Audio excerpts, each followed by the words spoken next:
वजन दुपटीने कमी होईल आणि हेल्दी राहायचं असेल तर अनुला फॉलो करा. वजन वाढल्यामुळे खूप प्रॉब्लेम येतात हे सर्वांना माहिती आहे, पण ते का वाढतं याच्यासाठी मी एक ब्लॉग बनवलेला आहे, तो सीन करा. माझे पिरियड इरेग्युलर आहेत, पीसीओडी आहे, थायरॉइड आहे, पिरियड पेन आहे. मग हे प्रॉब्लेम आहेत म्हणून माझं वजन वाढलंय. गैरसमज, तुमचं वजन अचानक कमी झालं किंवा अचानक जास्त झालं म्हणून हे प्रॉब्लेम सुरू होतात. चला मग यावर मी खूप छोटेसे पण खूप मोठा बदल घडणारे उपाय सांगणार आहे. पुरुषांनी फॉलो केले तरी चालतील. पहिले तर तुम्ही चहा बंद करा, मीठ खाण्यावर नियंत्रण ठेवा, 16 तासाचं किंवा पहिल्यांदा 14 तासाचं फास्टिंग सुरू करा. रोज 1 तास नाही जमलं तर 30 मिनिटं तरी व्यायाम करा.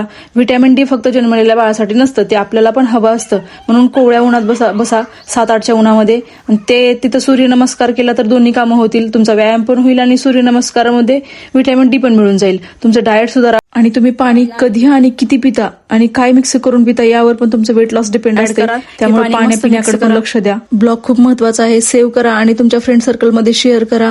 आणि ज्यांना वेट लॉस जर्नी स्टार्ट करायची त्यांनी माझ्यासोबत स्टार्ट करू शकता, कारण मी माझे वेट लॉस सिरीज चालू करणार आहे. तुम्ही फॉलो करून ठेवा. Okay, bye. भेटूया वेट लॉस सिरीज मध्ये.